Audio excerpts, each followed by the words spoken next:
بسم اللہ الرحمن الرحیم۔ السلام علیکم ورحمۃ اللہ وبرکاتہ۔ الحمد للہ رب العالمین والصلاة والسلام على اشرف الانبیاء والمرسلین نبینا محمد صلی اللہ علیہ وسلم۔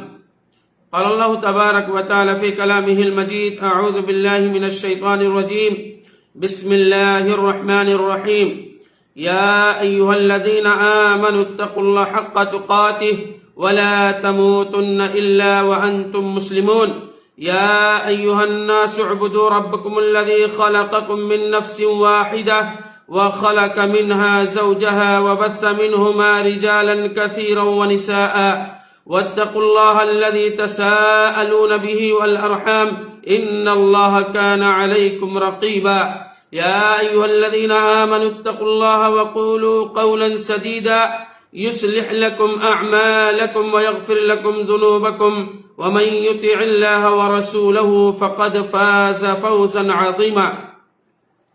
محترم سامعین و ناظرین کرام اور اسلامی بھائیوں، آج انشاءاللہ ہم آپ کو اس ویڈیو کے اندر بتلائیں گے وہ کون سے اسباب ہیں جن سے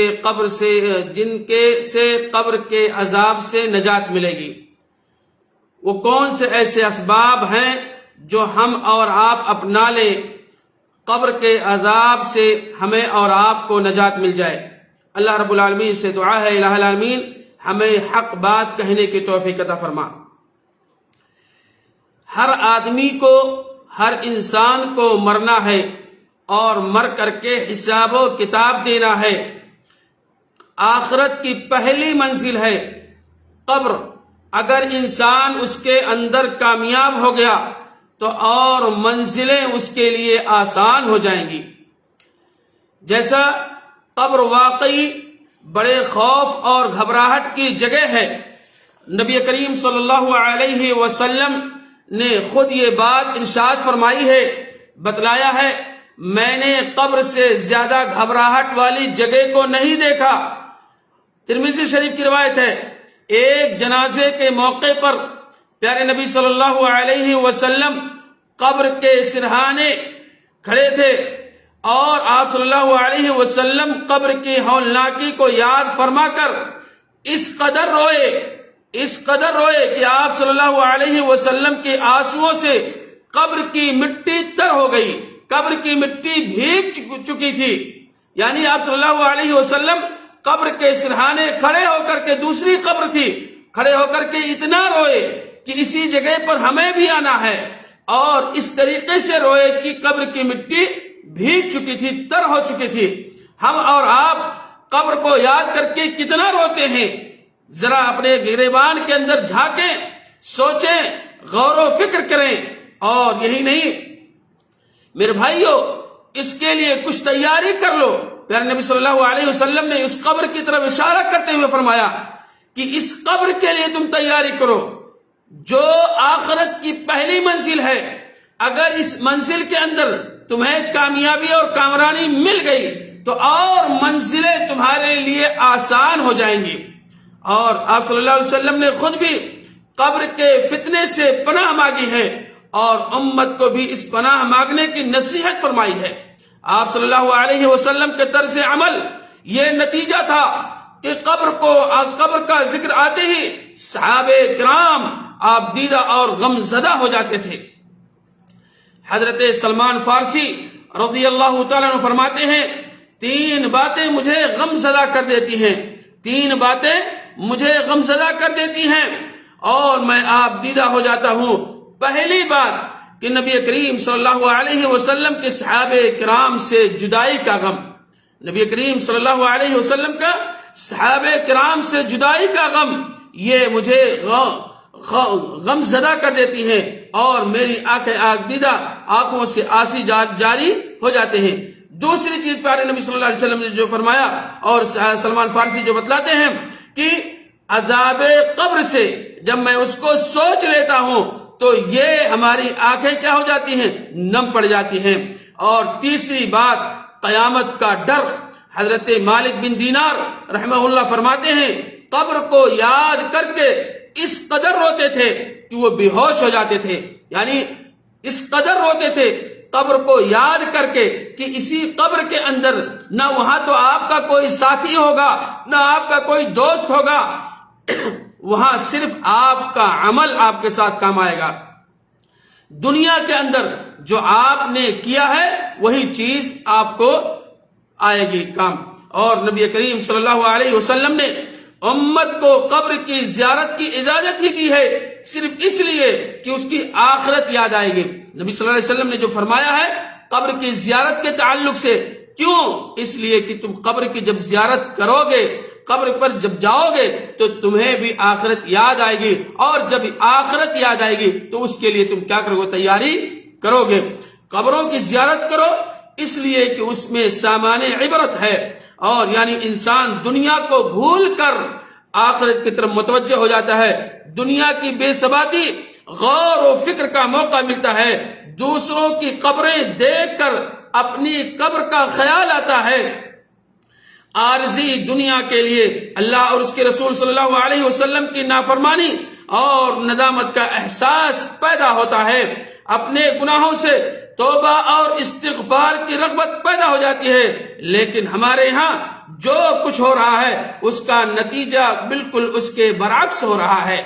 غور فرمائیے میرے بھائیوں، جہاں عشقیہ اور شرکیہ مضامین پر مشتمل قوالیوں اور مجلسیں لگی ہوں وہاں آخرت کیسے یاد آئے گی؟ جہاں ڈھول ڈھمکے توپ اور نوجوان ملنگ اور ملنگیاں موجود ہوں اور وہاں منکر نکیر کا خیال کیسے آئے گا؟ اور جہاں آرائش اور حسن اور نمائش کی دلدادہ طوائفوں کو مجرے ہوں وہاں پر عذاب قبر یا ثواب قبر کی فکر کون کرنے والا ہے؟ جہاں فلموں اور حیاسوز ناز گانوں کا بے ہنگ شور برپا ہو وہاں موت یاد کیسے آئے گی؟ جہاں بے حجاب نوجوان اور دوشیزاؤں کا غیر محرم مردوں سے کھلے عام اختلاف ہو وہاں پر قبر کا یاد کیسے آئے گی؟ اور جہاں صبح و شام مجاوروں اور مریدوں کے ہجوم ہیں، بنگ اور چرس کے دور چل رہے ہوں اور وہاں سفر آخرت کی بات کون کرنے والا ہے؟ جہاں دن رات نذرانے وصول کرنے والے اور دولت مند جمع کرنے کا عروج پر ہو وہاں فکر آخرت کا واعظ کون سننے والا ہے؟ میرے بھائیوں، فکر آخرت کر لو اور قبر کی جو پہلی منزل ہے اس کے لیے تم تیاریاں کر لو. محترم سامعین، خانقاہوں اور آستانوں کی دنیا کا جو ہماری دنیا سے کہیں زیادہ رنگین ہے، کہیں زیادہ دل فریب ہے اور کہیں زیادہ پرکشش ہے. ایسی قبروں اور مزاروں پر جا کر موت کسے یاد آئے گی؟ آخرت کا خیال کیسے آئے گا؟ عذاب یا ثواب فکر کیسے ہوگی؟ اللہ کا خوف دل میں کیسے پیدا ہوگا؟ اور دنیا سے بے رغبتی کیوں کر پیدا ہوگی؟ یہی وجہ ہے کہ اسلام میں قبروں پر میلے ٹھیلے لگانا، مزار تعمیر کرنا، عرس لگانا، چراغاں کرنا، پھولوں کو چادریں چڑھانا، قبر یا مزار کو بوسہ دینا اور قبر یا مزار پر جھکنا یا قبر پر سجدے کرنا، یہ قبر کا طواف کرنا، یہ ساری چیزیں اسلام کے اندر کیا ہیں؟ حرام ہے، اور یہ شرک اکبر ہے، اور شرک اکبر جہنم کے اندر لے کر کے جائے گا. اور یہی نہیں، تاہم ہم بتلانا چاہتے ہیں جن علماء کرام کے مسلک میں یہ تمام امور جائز ہیں ان کی خدمت میں ہم بڑی درد مندی سے اور خلوص دل کے ساتھ یہ درخواست کرنا چاہتے ہیں کہ براہ کرم غور فرمائیے گا. چڑھاوے چڑھانے، عرس منانے، نظر و نیاز دینے، منتیں ماننے اور صدقہ و خیرات کرنے، مرادیں مانگنے، بہانے مزاروں پر، خانقاہوں اور آستانوں پر تشریف لانے والے مرد اور عورتیں معاشرے میں جس بے حیائی، فحاشی اور بدکاری اور جرائم کے حیاسوز کلچر کو جنم دے رہے ہیں اس کا ذمہ دار کون ہے؟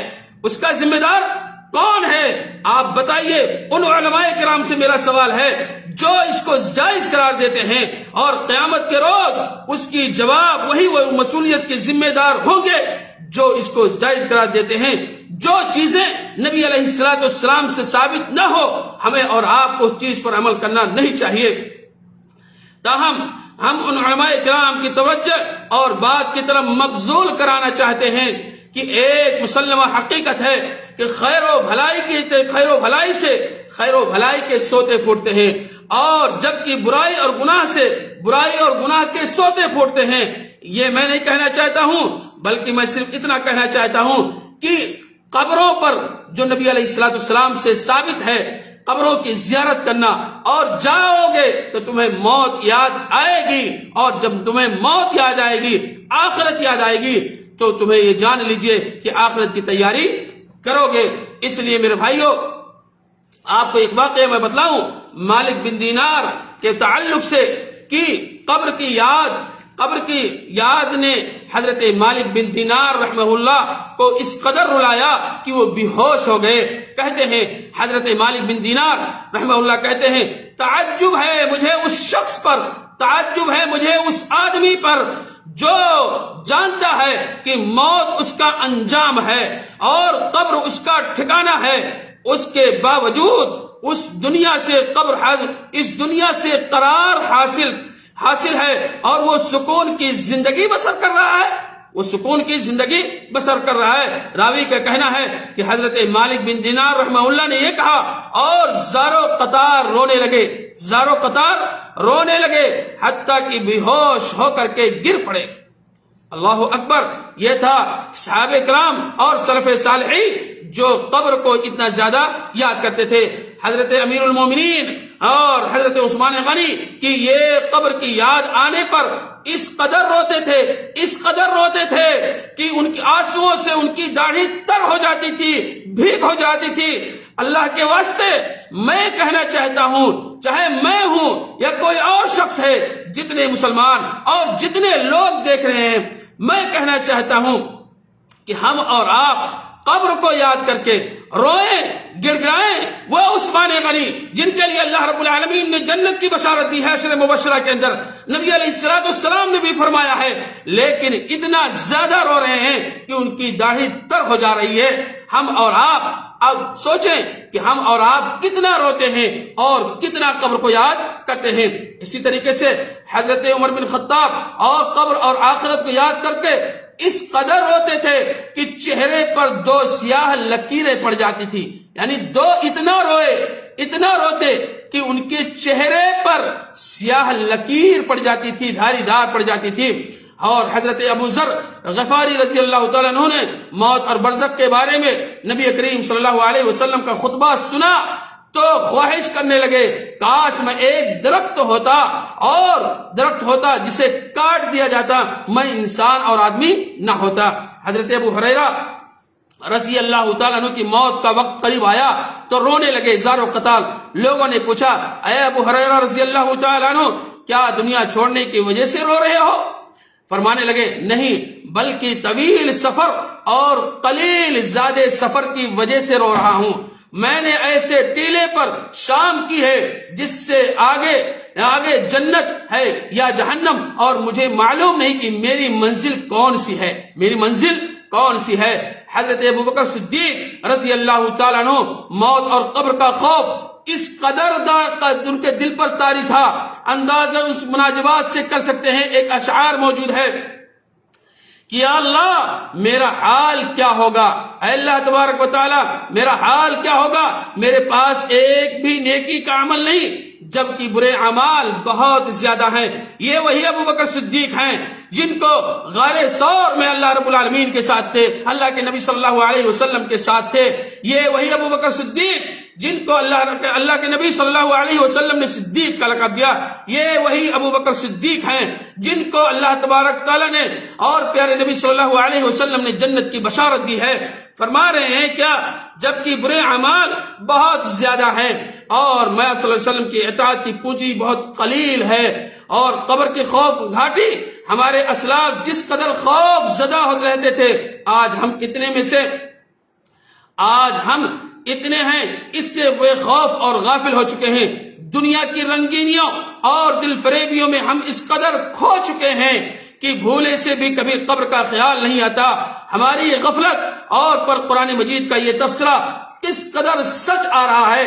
اللہ رب العالمین نے قرآن مجید کے اندر ارشاد فرمایا اقترب للناس حسابهم وهم في غفلة معرضون. لوگوں کے حساب کا وقت آ گیا ہے اور لیکن ان کا یہ حال ہے کہ غفلت میں پڑے ہوئے ہیں. اور آپ کو بتلاؤں میرے بھائیوں کہ قبر کے عذاب سے جو اسباب ہیں ان اسباب میں سب سے پہلے میں ذکر کر دینا چاہتا ہوں جو ان اسباب کا میں آپ کے سامنے ذکر کروں گا اس کے علاوہ بھی اور اسباب ہیں. اس کے علاوہ بھی اور اسباب ہیں. میں چند اسباب کا ذکر کرنا چاہتا ہوں جس کے ذریعے سے انسان کو قبر کے عذاب سے نجات ملے گی. ہر آدمی چاہتا ہے, ہر انسان چاہتا ہے کہ ہمیں اور آپ کو قبر کے عذاب سے نجات مل جائے. تو کیسے ملے گی نجات؟ آئیے ہم اور آپ ذرا غور کریں. سب سے پہلی چیز آتی ہے کہ ہر فرض نماز کے بعد قبر کے عذاب سے پناہ طلب کرنا. ہر فرض نماز کے بعد دن 24 گھنٹے میں آپ 5 وقت کی نماز پڑھتے ہیں اور عذاب قبر سے آپ پناہ طلب کریں, دعا کریں اور یہ دعا کریں اللہم انی اعوذ بک من عذاب القبر. اے اللہ تبارک و تعالی میں عذاب قبر سے پناہ طلب کرتا ہوں, پناہ چاہتا ہوں. اے اللہ تو مجھے عذاب قبر سے بچا لے. پہلی چیز میرے بھائیوں ہر آدمی, لیکن بڑے افسوس کے ساتھ کہنا یہ پڑتا ہے کہ ہمارے بہت سارے بھائی کیا کرتے ہیں, نماز پڑھا سلام پھیرا اور چلے گئے. نماز کے بعد اذکار کیجئے, اذکار کے بعد آپ دعا کیجئے اور یہ دعا کریں اللہ رب العالمین تو مجھے قبر کے عذاب سے نجات دے دے. اور اس کے علاوہ تاجدار مدینہ جناب محمد رسول اللہ صلی اللہ علیہ وسلم نماز میں تشہد اخیر کے اندر 4 چیزوں کے ذریعے سے پناہ کرتے تھے. پہلی چیز اللہم انی اعوذ بک من عذاب القبر ومن عذاب واعوذ بک من عذاب جہنم واعوذ بک من فتنة المسیح الدجال واعوذ بک من فتنة المحیا والممات. یہ تشہد اخیر کے اندر پیارے نبی علیہ السلام دعا کرتے تھے. تو ہم اور آپ سب سے پہلا جو ہے کہ ہر فرض نماز کے بعد عذاب قبر سے پناہ طلب کریں.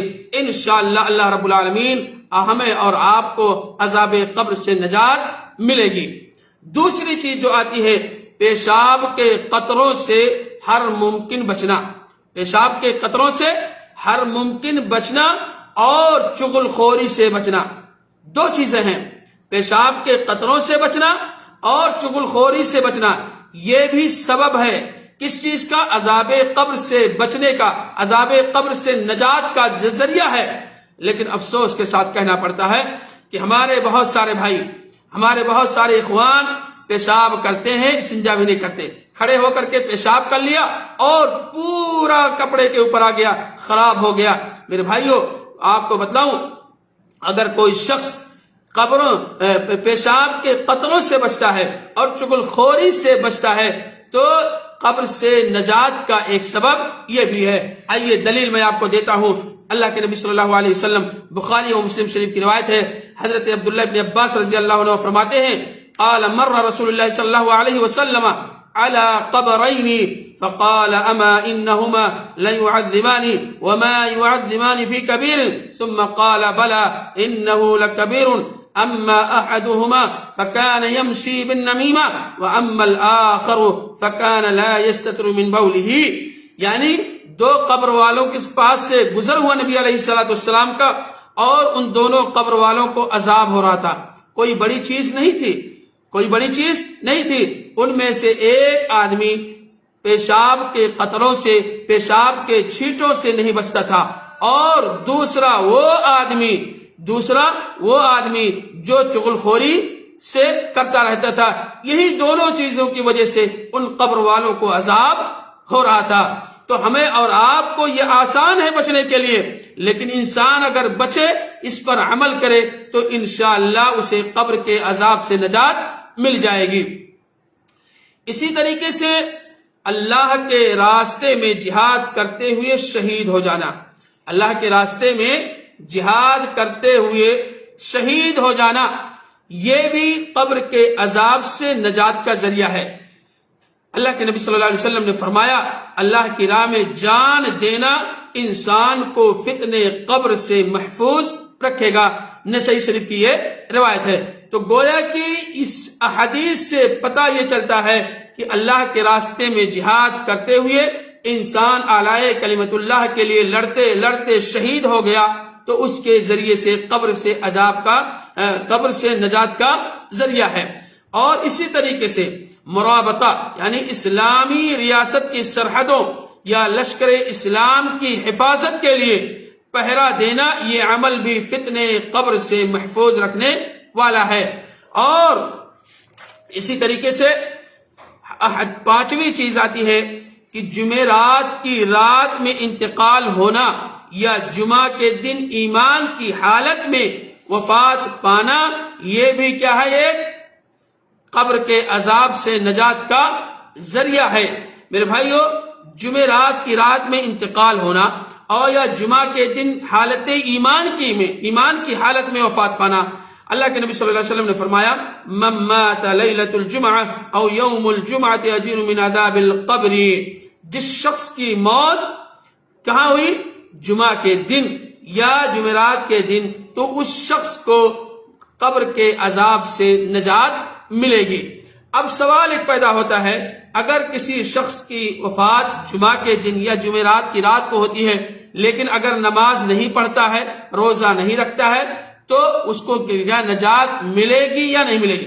علماء کرام نے جو بتلایا ہے کہ جمعرات کی یا جمعہ کے دن وفات پانا اس کے لیے ہے وہ شخص جو نماز کا بھی پابند ہے اور حلال اور حرام میں تمیز بھی پیدا کرتا ہے اور نبی علیہ الصلوۃ والسلام کے سنت کے مطابق وہ اپنی زندگی گزارتا ہے۔ ایسے شخص کے لیے یہ دن جس دن وفات ہوتی ہے اس کو قبر کے عذاب سے کیا ملے گی؟ نجات ملے گی۔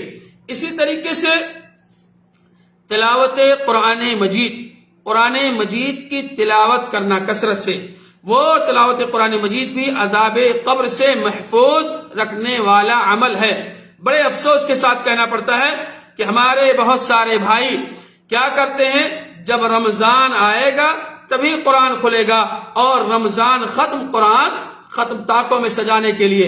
ایسا نہیں، آپ اپنی زندگی کا معمول بنا لیجئے، روز ڈیلی تلاوت کیجئے، 1 صفحہ، 2 آیتیں، 3 آیتیں، 4 آیتیں، یہ قرآن آپ کے لیے سفارش کرے گا قبروں کے اندر، قبر اور حشر کے اندر۔ یہاں تک کہ حدیث کے اندر آتا ہے کہ جب تک اپنے رب سے سفارش نہیں کروا لے گا، منوا نہیں لے گا، آپ کو جنت میں داخل نہیں کروا لے گا، اس وقت تک اس قرآن کی جو تلاوت کرتے رہیں گے، پڑھتے رہیں گے، اللہ رب العالمین سے بحث اور مباحثہ کرتا رہے گا۔ تو میرے بھائیوں، قبر سے نجات کا ایک ذریعہ یہ بھی ہے کہ ہم اور آپ قرآن مجید کو کثرت سے تلاوت کریں اور اس کو پڑھیں۔ اسی طریقے سے احادیث کے اندر آتا ہے مسجد کی طرف اٹھنے والے قدم، مسجد کی طرف چلنا، پیدل چل کر کے جانا، مسجد کی طرف چل کر جانے والے قدم بھی انسان کو فتنے قبر سے محفوظ رکھتے ہیں۔ اللہ اکبر، قربان جاؤں پیارے نبی صلی اللہ علیہ وسلم پر۔ یعنی انسان اگر پیدل چل کر کے مسجد کی طرف جاتا ہے نماز پڑھنے کے لیے، تو یہ جان لیجئے اس کے قدم اٹھ رہے ہیں، اللہ کی عبادت کے لیے جا رہا ہے، تو فتنے قبر سے وہ انسان کیا ہوگا؟ محفوظ رہے گا۔ اسی طریقے سے فتنے قبر سے محفوظ نماز ہے، روزہ ہے، صدقہ خیرات ہے، صلہ رحمی ہے، لوگوں کے ساتھ نیکی کرنے کا ہے۔ آپ صلی اللہ علیہ وسلم نے فرمایا قبر میں جب عذاب کا فرشتہ سر کی طرف سے آتا ہے تو نماز کہتی ہے اس کی طرف سے راستہ نہیں ہے، اور دوسری طرف سے آؤ، فرشتہ میت کی دائیں طرف سے آتا ہے تو روزہ کہتا ہے اس طرف سے راستہ نہیں ہے، دوسری طرف سے آؤ۔ بائیں طرف سے فرشتے آتے ہیں قبر کے اندر تو فرشتہ کہتا ہے یہاں سے راستہ نہیں ہے، کسی دوسری طرف سے آؤ۔ پیر کی طرف سے آتا ہے فرشتہ، اس کے بعد فرشتے کہتے ہیں ادھر سے راستہ نہیں ہے۔ اور صلہ رحمی اور لوگوں کے ساتھ نیکی کرنا، نفلی نمازیں، نفلی صدقات، یہ ساری چیزیں اس کے لیے گویا کہ یہ ساری چیزیں قبر سے نجات کا ذریعہ ہے۔ ہم اور آپ اس کو اپنائیں اور جب اپنائیں گے انشاءاللہ اس کے ذریعے سے ہمیں اور آپ کو قبر کے عذاب سے نجات ملے گی۔ اسی طریقے سے آتا ہے حدیث کے اندر کہ اگر فتنے قبر سے اور قبر کے عذاب سے اگر کوئی شخص محفوظ رہ سکتا تو سعد بن معاذ رضی اللہ تعالیٰ عنہ کے بارے میں فرمایا کہ قبر کے دبوچے جانے سے کوئی بچ سکتا تھا تو لو نجا منہما سعد بن معاذ کو ہوتا، جن کے بارے میں آتا ہے کہ اگر قبر دبوچے جانے سے کوئی بچ سکتا تو سب سے پہلا حق تھا سعد بن معاذ کا رضی اللہ تعالیٰ عنہ کا ہوتا، جن کی موت سے اللہ رب العالمین کا عرش ہل گیا اور جن کے لیے آسمان کے سارے دروازے کھول دیے گئے اللہ رب العالمین نے، اور جن کے جنازے میں 70,000 فرشتے شریک ہوئے اور اسے بھی قبر نے ایک مرتبہ دبوچا، پھر اس کے بعد فراخ ہو گئی۔ یہ وہی سعد بن معاذ ہیں جن کے بارے میں حدیث کے اندر موجود ہے، اور اللہ کے نبی علیہ الصلوۃ والسلام نے نماز جنازہ پڑھائی۔ سعید بن خدری رضی اللہ تعالیٰ عنہ کہتے ہیں نبی علیہ الصلوۃ والسلام نے انہیں جنازے وہ قبر کھودنے کے لیے فرمایا تھا، جب وہ قبر کھود رہے تھے اس وقت قبر کھودنے کے وقت بھی مشک سے بھی زیادہ خوشبو اس قبر سے نکل رہی تھی، لیکن انہیں بھی قبر نے ایک مرتبہ دبوچا۔ پہلے نبی علیہ الصلوۃ والسلام نے سبحان اللہ پڑھا، اس کے بعد جب دیکھا کہ قبر کے اندر عذاب نہیں بلکہ قبر نے جب دبوچا تو اس کے بعد اللہ اکبر اور ثابت قدمی کے لیے دعا کی فرمائی، اور اس کے بعد قبر کو فراغ کر دیا گیا۔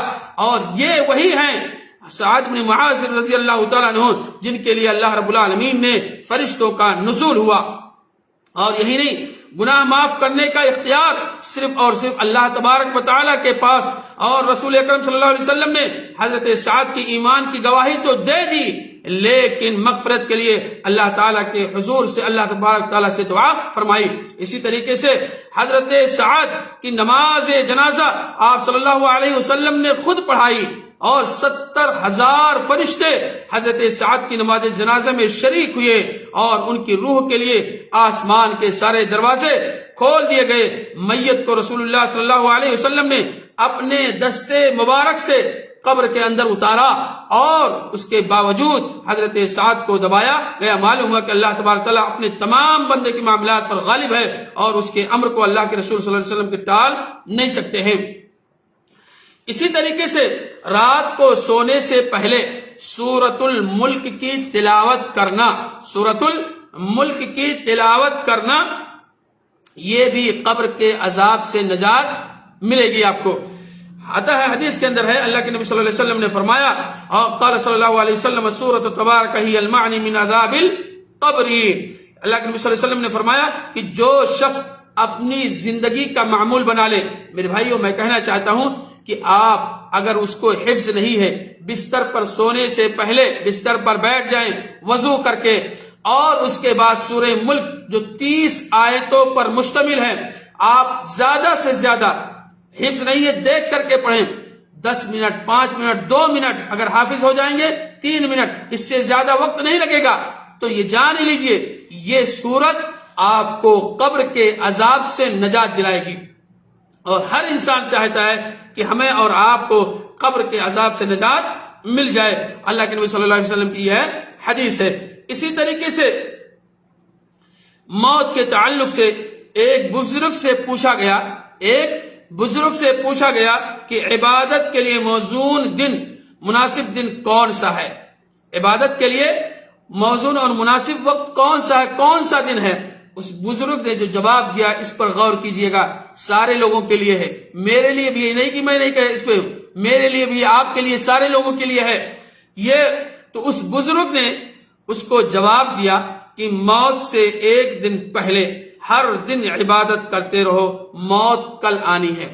موت کے بارے میں ہمیں اور آپ کو علم نہیں ہے، اس لیے یہ سوچو کہ کل موت ہوگی، کب آ جائے، اس لیے تم ہر دن ہر وقت اللہ رب العالمین کی عبادت کرتے رہو، اور تمہیں کامیابی اور کامرانی ملے گی۔ اسی طریقے سے تمام نیک اعمال، حتیٰ کہ نماز کے لیے مسجد کی طرف چل کر جانے والے قدم بھی میت کو عذاب قبر سے بچاتے ہیں۔ اور اسی طریقے سے لشکر اسلام کا پہرا دیتے ہوئے فوت ہونے والا عذاب قبر سے کیا ہے؟ محفوظ رہتا ہے۔ اللہ کے نبی علیہ الصلوۃ والسلام کے زمانے میں آپ کو ایک واقعہ بتلا دوں میرے بھائیوں، ایک عیسائی جو اسلام قبول کر لیا اور قبول کرنے کے بعد وہ وہی لکھا کرتا تھا، بعد میں وہ مرتد ہو گیا۔ جب اس کی موت ہوئی اس کو عیسائیوں نے دفنا دیا، دفنانے کے بعد اس کی قبر سے، اس کی جسم کو قبر سے باہر آ گیا۔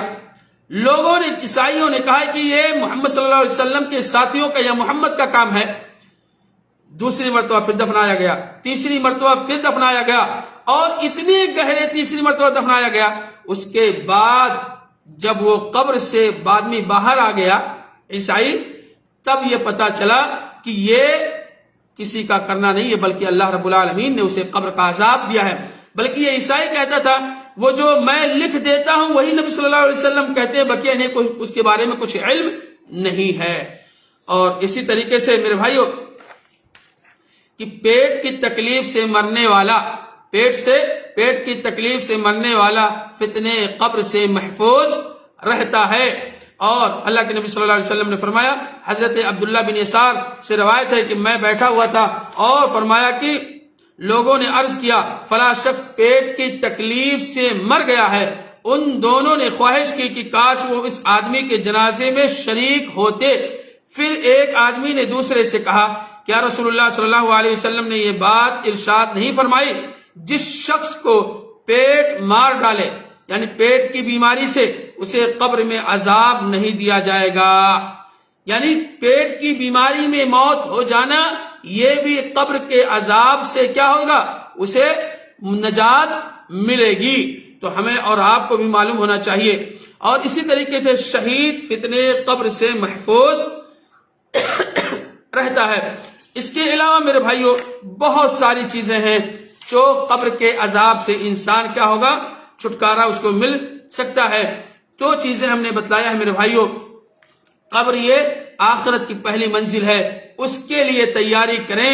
یہ جو سارے اسباب ہم نے بتلائے ہیں آپ کے سامنے کہ انسان اگر اپنا لیتا ہے، خاص میں کہتا ہوں میرے بھائیوں، ہر فرض نماز کے بعد آپ فرض نماز کے بعد قبر کے عذاب سے پناہ طلب کریں، پیشاب کے قطروں سے بچیں، چغل خوری سے بچیں، اور اللہ کے راستے میں جہاد کرتے ہوئے انسان اگر شہید ہو گیا ہے تو وہ بھی کیا ہے؟